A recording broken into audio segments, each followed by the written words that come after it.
Guillaume aura bientôt 30 ans. Il fait le bilan de sa vie, la tête collée contre la vitre arrière du SUV de sa sœur jumelle et de son beau-frère. Il est ingénieur informaticien et était muté à Orléans 2 mois plus tôt. C'est un métier qu'il n'a pas vraiment choisi. Tout en poursuivant ses études dans ce domaine, afin de faire plaisir à ses parents, il a plusieurs fois tenté le concours de professeur des écoles, qu'il n'a jamais réussi. Il a fini par laisser tomber et s'est cantonné dans l'informatique, une voie qui ne le motive pas plus que ça. Sa dépression l'a éloigné pendant des semaines de son travail, de ses amis et de sa famille. Ensuite, son entreprise lui a proposé un poste dans une autre région. Sous la pression de ses proches, il a accepté, se disant que peut-être un nouveau décor lui changerait les idées, voire occulterait le passé. Occupé par son déménagement, son installation et sa nouvelle fonction, il n'a pas encore eu le temps de visiter la région Centre-Val de Loire et ses magnifiques édifices. C'est pourquoi Guillaume, sa sœur et son beau-frère ont décidé de remédier à ce manquement en se rendant aujourd'hui au château de Chambord. À cette heure plutôt matinale, ce mardi 3 juillet 2018, il fait chaud. Ils ont prévu d'arriver tôt afin d'éviter la foule et les 30 degrés annoncés l'après-midi. Tout le monde est de bonne humeur, sauf Guillaume, qui, fidèle à lui-même, broie du noir. Ok, il a un super job, de l'argent, un bel appartement en plein centre d'Orléans.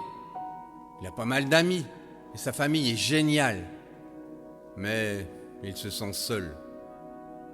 Gaëlle se sent impuissante face au désarroi de son frère. Au détour d'un rond-point, une percée entre les arbres laisse apparaître le château.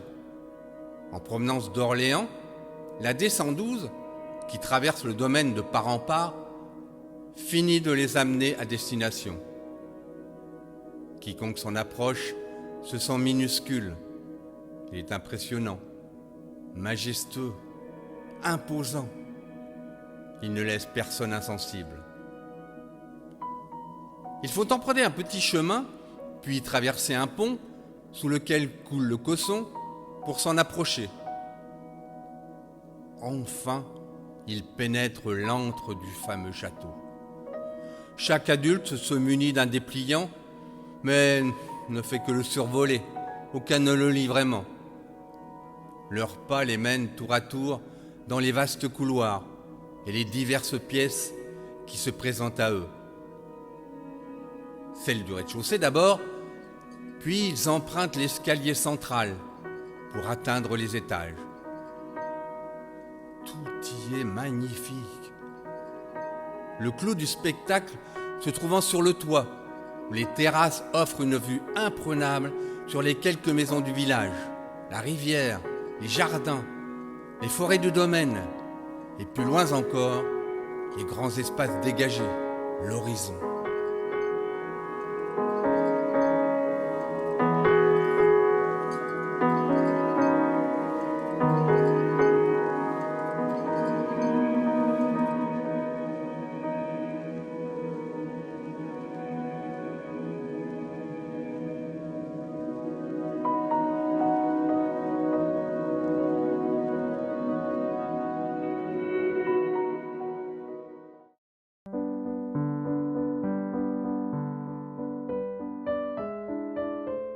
Albertine, fille du palefrenier.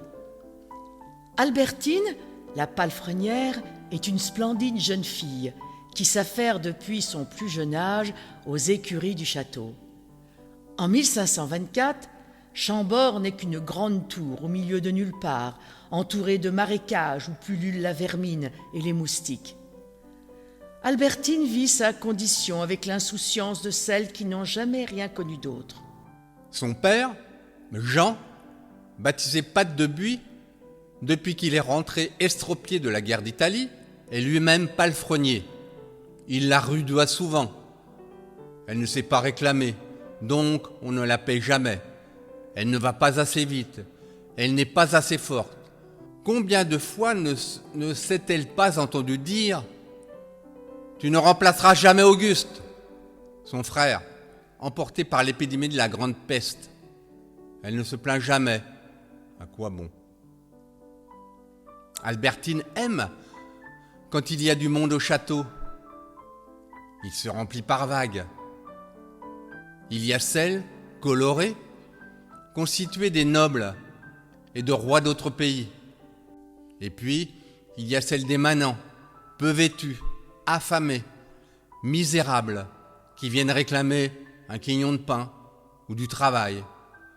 Et enfin, il y a les déferlantes arc-en-ciel des ouvriers qualifiés, souvent venus d'Italie, avec un langage qui chante et qu'à force, elle assimile un peu, mélangé à des drapiers, des vendeurs, des notables et encore des nobles qui scintillent sous le soleil.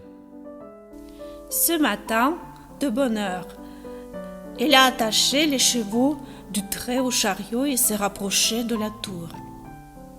Albertine a un léger frémissement. Giorgio, jeune Italien repéré par François Ier pour ce qu'elle était remarquable en charpenterie, se tient près de la jeune fille. Dans un langage plus mimé qu'audible, il lui demande où se trouve le bois le plus proche, car il souhaite repérer les plus grands arbres afin d'y tailler de belles poutres.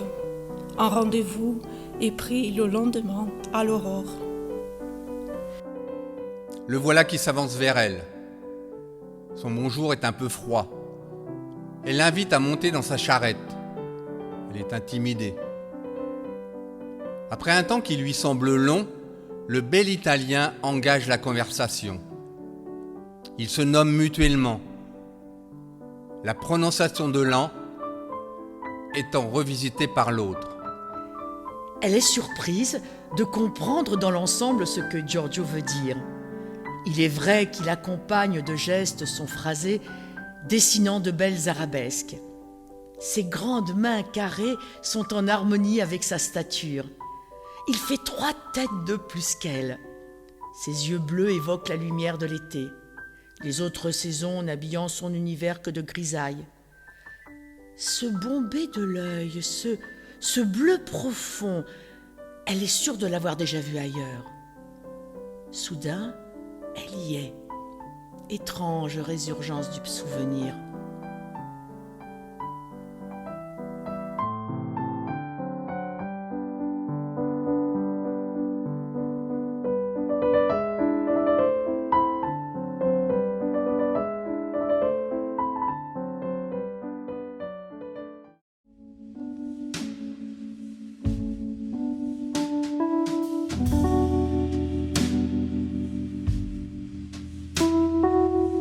Mathilde pêchait son jardin.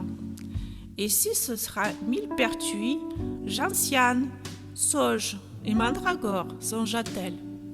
Mathilde était encore jeune quand, ayant fui un mari alcoolique et brutal, elle entendit parler de cette maisonnette à Chambord, dans le village près du château. Issue d'une famille de paysannes, elle avait goûté à la terre et connaissait l'intérêt des terrains gras de Sologne, condition idéale à la croissance d'herbes exotiques. La propriétaire précédente, que tous appelaient la vieille toupie, traînait depuis longtemps une réputation qui ne jouait pas en sa faveur. Mathilde fit de cette maisonnette son nid douillet. C'était pour quelques dizaines de francs. Elle n'eut aucun mal à en prendre possession. Les premiers mois, elle fit pousser ce qui la nourrissait. Topinambour, choux verts, pommes de terre, potirons, courges. Sous la chaumière avait été creusé un petit caveau. Mathilde y entreposait quelques pains qu'elle cuisait chaque samedi pour la semaine. Posés sur des étagères en bois sous lesquelles dormaient depuis très longtemps des bouteilles de vin de pays. Lors d'une des visites régulières de Vincent et de son épouse, elle leur proposa le repas et profita de cette peine pour ouvrir une de ses vieilles reliques. Dans Tandis qu'elle furetait entre les litrons, elle découvrit une fiole au bouchon de verre scellé à la cire, auquel était attaché un petit parchemin. Intriguée, elle remonta sa trouvaille, ainsi qu'une bouteille de rouge.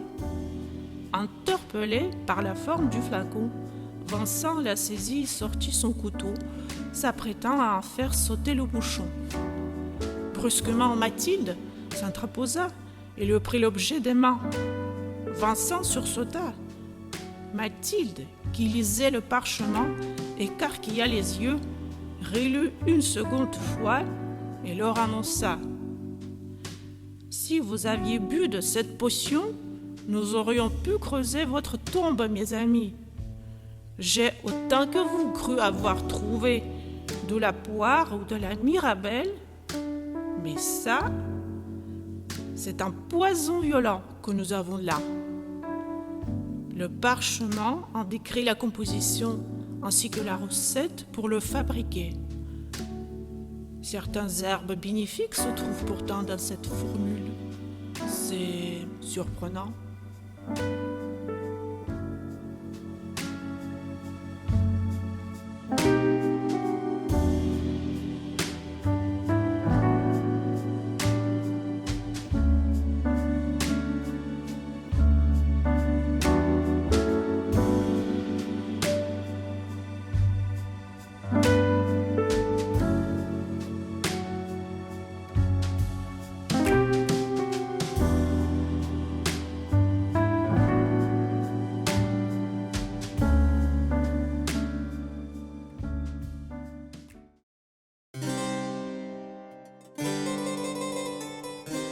Radeau est arrivé la veille à Chambord, traînant ses savates dans quelques venelles et s'étonnant qu'un lieu aussi insignifiant puisse être choisi pour bâtir un château de cette ampleur.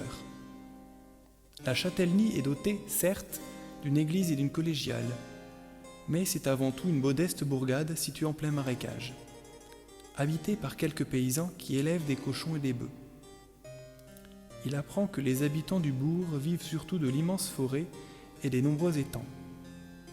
Aussi pauvres qu'ils soient, ils bénéficient de quelques droits d'usage octroyés par les comtes de Blois. Droit de bois mort, droit de pacage, droit de glandage et enfin, après de longues négociations, droit de chasse, y compris au gros gibier et avec leurs propres chiens. C'est certainement pour cette raison que François Ier, passionné par la chasse, a choisi ce lieu pour construire son château. Le jeune homme pénètre dans la cour du château. Il est encore tôt, mais l'endroit fourmille déjà de monde. Les écuyers se chargent des chevaux. Les maçons s'attachent à colmater des brèches dans les murs, les paveurs réparent les sols, les pages et autres galopins ne cessent de courir en tous sens. Radeau s'arrête net, révulsé par l'odeur répugnante émanant des latrines, mais l'odeur de cuisine filtrante du rez-de-chaussée l'interpelle. Il longe un couloir et aboutit dans une des cuisines. Il y découvre des foyers sous des hottes, des étagères et une grande table en bois. Toute une brigade, formée en majorité d'hommes, s'y affaire déjà. Au fond de la salle, derrière un bureau, est assis un homme d'âge moyen, vêtu d'un gilet marron en velours brodé. Tout en notant sur un cahier, il donne des ordres, conseille, observe, semble tout surveiller et tout voir. D'emblée, il a senti la présence de Radeau. Il le considère et, d'abord méfiant, curieux ensuite, lui fait signe de s'approcher. Radeau se sent dès lors observé. Sa taille et ses cheveux flamboyants ne passent pas inaperçus. Ses mains aux longs doigts, ses vêtements. Il se dresse pour paraître encore plus grand et plus sûr de lui. « Tu cherches du travail ?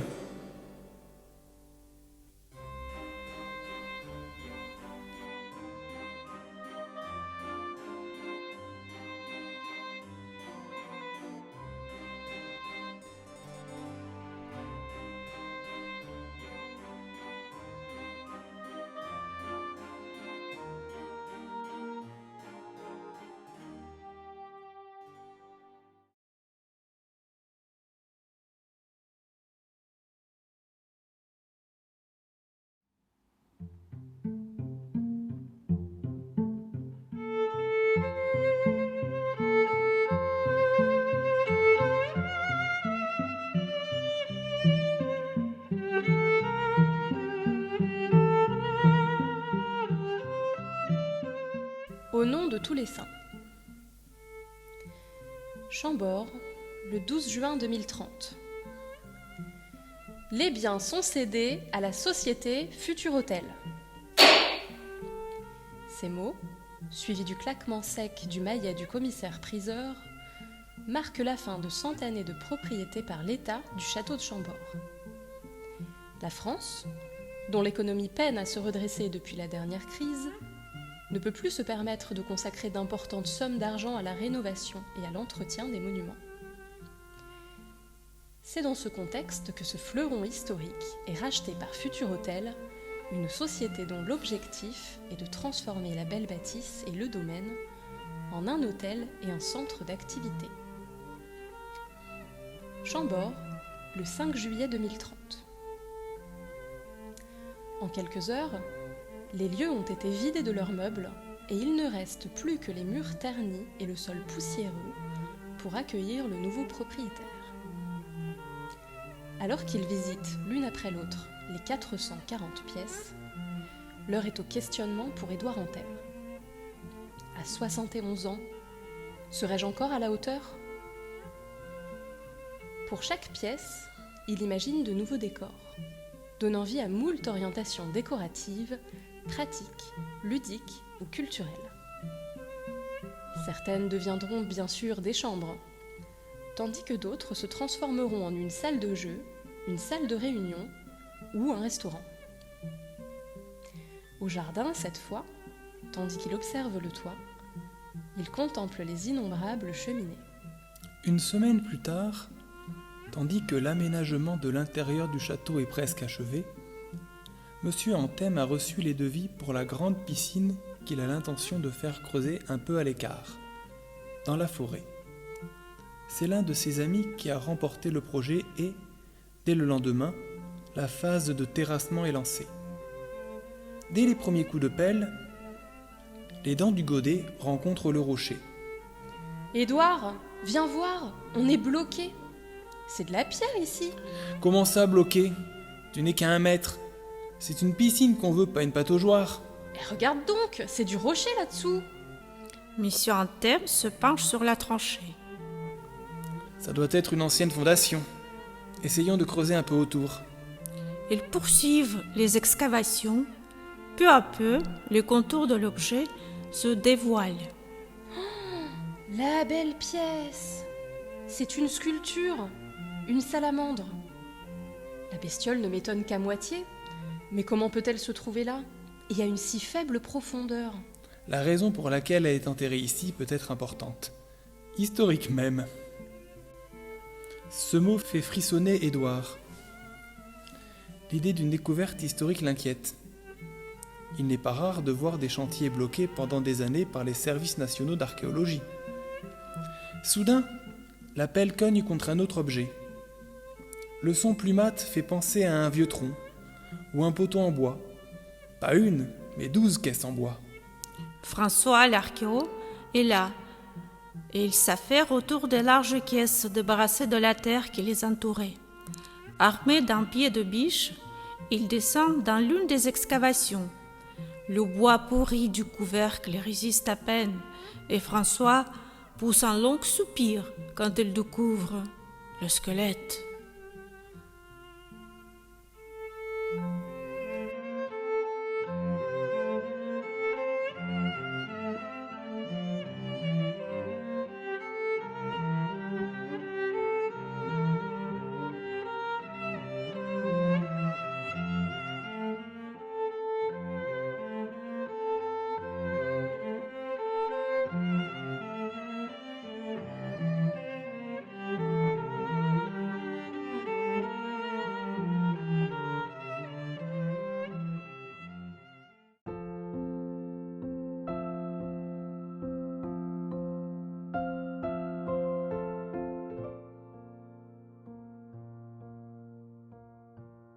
Je suis confinée, fatiguée. J'ai si froid malgré les 282 cheminées qui m'entourent. J'envie l'un de mes ancêtres. Du moins, je l'imagine ainsi, puisqu'au château, tout est histoire de famille. Il pratique la chasse à courre dans le domaine. Oh, pas que j'aimerais chasser, c'est juste que lui s'amuse. Il se manifeste de temps en temps aux touristes sous forme d'une nappe brumeuse vert fluorescent. Il s'autorise même parfois à apparaître accompagné d'aboiements. Il s'agirait de Thibaut III de Champagne, le fils de Henri Ier de Champagne. Dixit un jour, lors d'une visite, celle qui semblait être la guide du groupe. J'aime bien ces visites où j'apprends ce qui se passe en dehors de mes épais murs. Depuis peu, j'entends parler de confinement. Ne serais-je donc pas le seul à être enfermé, moi, l'inexistant ? Je m'ennuie, je me morfonds, je me languis. L'éternité n'est pas de tout repos, pour moi qui n'ai pas de sommeil. Depuis le temps que j'écume ces couloirs, j'ai côtoyé moult ectoplasmes. Certains jouent avec la lumière, tandis que d'autres poltergeists émettent des bruits bizarres, font apparaître, disparaître ou se déplacer des objets. Mais la plupart du temps, ils ne sont que des esprits ne parvenant pas à trouver le repos, comme moi, incapables de s'éloigner du lieu de leur décès et condamnés à hanter cette bâtisse pour l'éternité. Parmi tous ces fantômes, ma préférée reste la Dame Blanche, qui subjugue les visiteurs, contribuant du reste largement aux recettes du château de Chambord, puisque beaucoup ne font le déplacement que dans l'espoir de l'apercevoir. Les distractions sont rares au château, alors je m'amuse des vivants. Je les suis, les poursuis même parfois. Je virevolte et les frôle. Pour la plupart, nous vivons en harmonie. L'édifice est assez vaste pour que l'on ne se marche pas sur les pieds, si je puis dire. Aller rejoindre les autres esprits, les anges, m'est impossible. Je me trouve bloquée dans une époque, celle où j'ai vécu. Ainsi, j'erre entre deux mondes, aspirant à une forme de salut. Dans l'attente de ce moment, je me divertis avec les visiteurs, leur faisant des farces, profitant de mon impunité. Parfois, je surgis prestement, m'approche d'eux, les effleure et m'amuse de leur mine déconfite. C'est ma façon à moi de croire que je ne suis pas une chimère, car je suis un spectre. Voilà, c'est dit.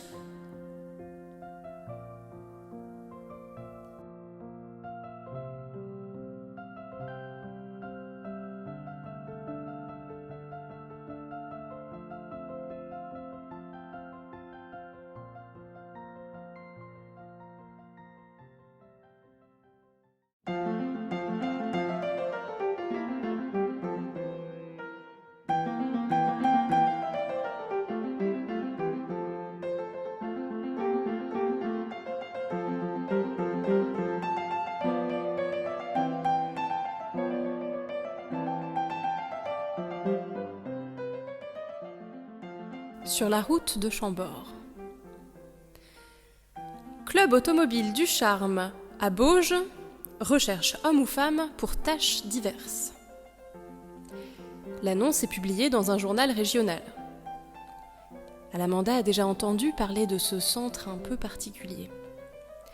Les conducteurs, ne disposant plus ou pas de leur permis pour des raisons variées, viennent goûter au plaisir de rouler sur les terres de Sologne dans un terrain privé. Les véhicules sont équipés d'épaisses et larges bandes de caoutchouc, pareilles à celles d'auto-tamponneuses.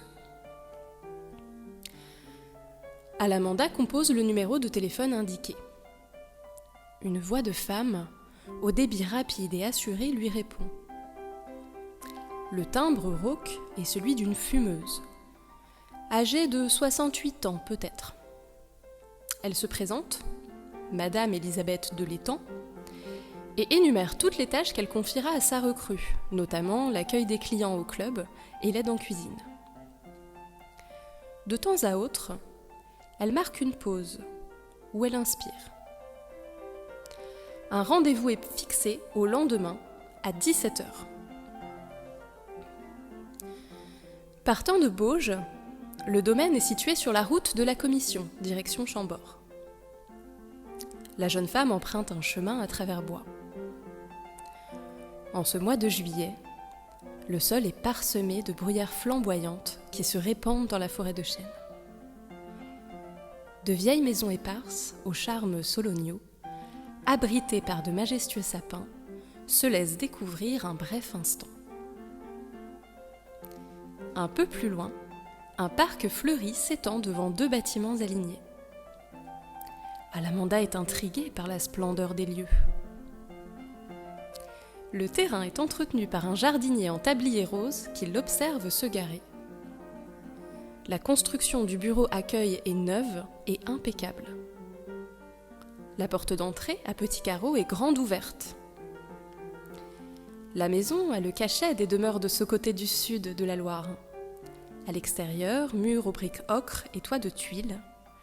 À l'intérieur, taumettes et poutres apparentes. Les rideaux en toile de Jouy habillent les nombreuses portes-fenêtres. Les meubles sont en bois verni et de belle facture. Quelques grands vases du bleu de Gien magnifient des roses rouges et jaunes à longues tiges. Des magazines sur les mobiliers d'hôtels de vente sont répandus sur une table basse en chêne ciré. L'odeur qui parfume la bâtisse est celle du savon noir. Simplement, on se sent bien. Alamanda n'habitera jamais pareil cocon, mais y travailler quelques heures et déjà occuper l'endroit. Une dame est au téléphone, assise derrière son bureau. Elle tire de temps à autre sur son fume-cigarette à bague dorée et au bec noir, tout en précisant les heures d'ouverture du club à son interlocuteur. Elle parle distinctement et détaille Alamanda debout devant elle, des pieds à la tête. La voix est celle de Madame de l'Étang.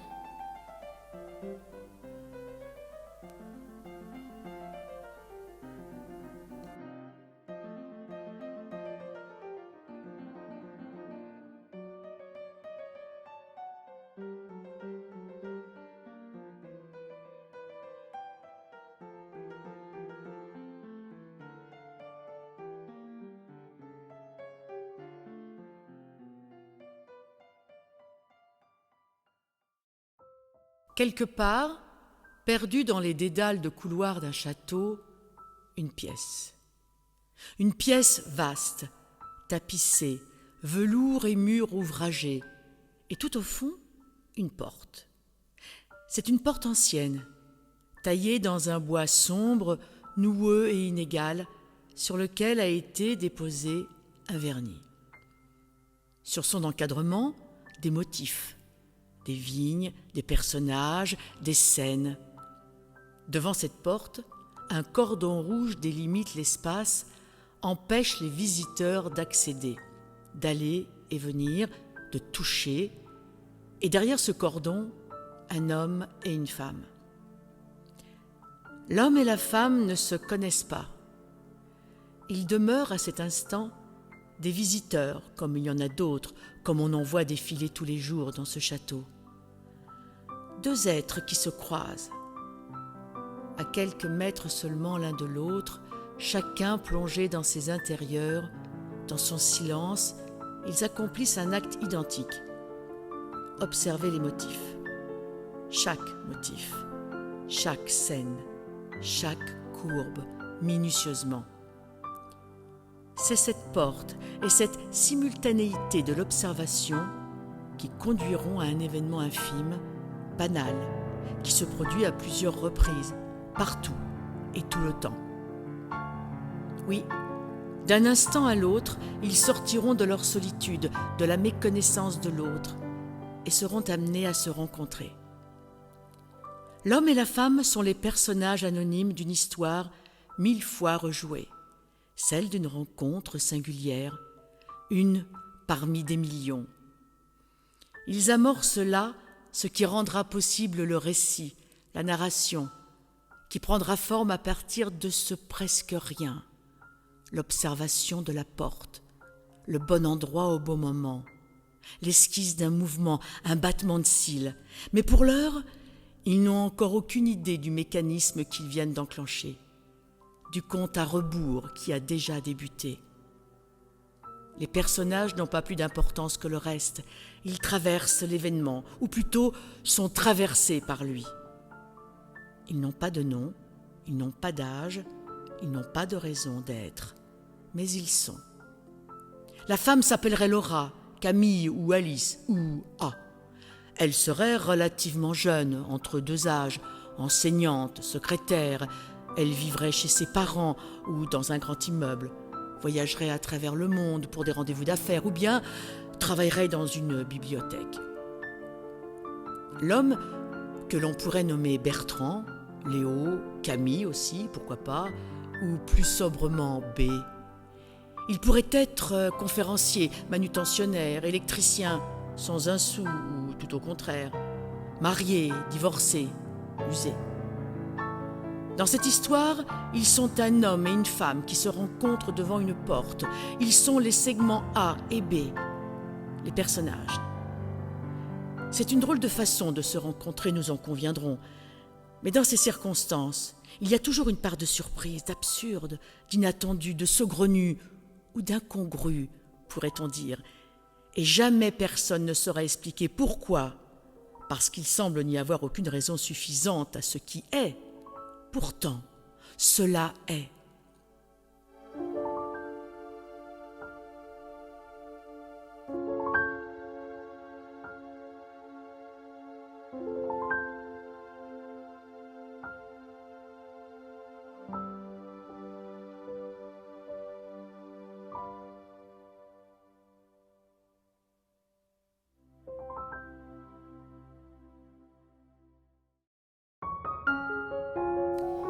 Les secondes se transforment en heures. L'enfant a froid. La nuit est un premier obstacle. Peut-être que tout cela n'est qu'un mauvais rêve. Au pied d'un hêtre à la monumentale arborescence, un cocon, bordé de 2 racines. Un gamin gît, emmitouflé dans son abri. Ce sont les dernières heures de la nuit et l'enfant, réveillé, est effrayé par la montée du vent. Il ne sait pas qui il est. Il s'endort à nouveau, inquiet. Au lever du jour, il ouvre les yeux. Il est dans une forêt, sous une chevelure émeraude qui drape des sommets. Il se redresse et regarde autour de lui. Il ne voit rien, sauf cette verdure. Il est seul dans l'immensité. Soudain, un bruit sourd, répétitif, provenant du fond de la futaie.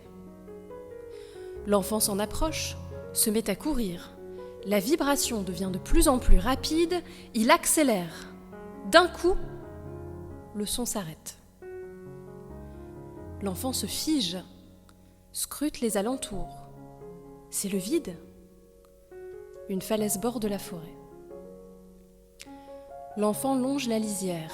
Le soleil éclaircit peu à peu son nouveau monde. De longues heures de marche. Le soleil s'est couché. Il aperçoit au loin des lumières.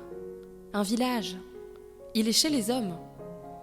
Cherche leur contact. Erre dans la ville.